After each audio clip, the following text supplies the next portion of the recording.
సాధారణంగా ఒక పెళ్లి తర్వాతన ఆ అమ్మాయితో విడాకులు తీసుకొని ఇంకొక పెళ్లి చేసుకోవచ్చు.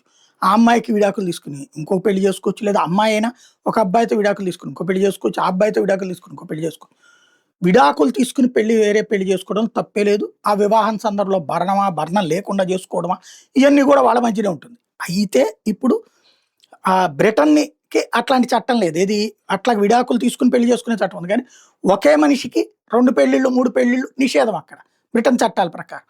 కానీ బ్రిటన్ ప్రభుత్వానికి ఇప్పుడు ఎదురైన సమస్య ఏంటంటే పాకిస్తాన్ నుంచి, బంగ్లాదేశ్ నుంచి, ఆఫ్ఘనిస్తాన్ నుంచి, బర్మా నుంచి, సిరియా నుంచి ఆయా దేశాల నుంచి వచ్చినటువంటోళ్ళు వచ్చినప్పుడే 2, 3 పెళ్ళాలుంటున్నారు.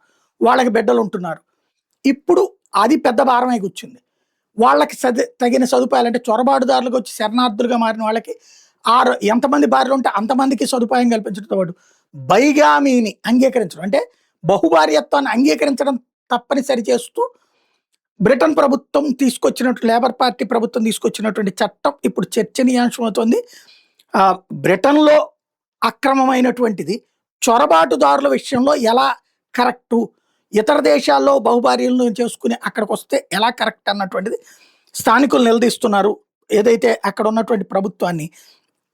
అదే సందర్భంలో ఓ పక్కన బ్రిటన్ పౌరులకి తిండికి, తిప్పలకి అవుతుంటే ఈ వచ్చినోళ్ళకి మాత్రం సదుపాయాలన్నీ కల్పించడం ఏంటి అన్నటువంటి పాయింట్ మరొక ప్రధానమైనటువంటి చర్చ కిందకి తీసుకొచ్చారు.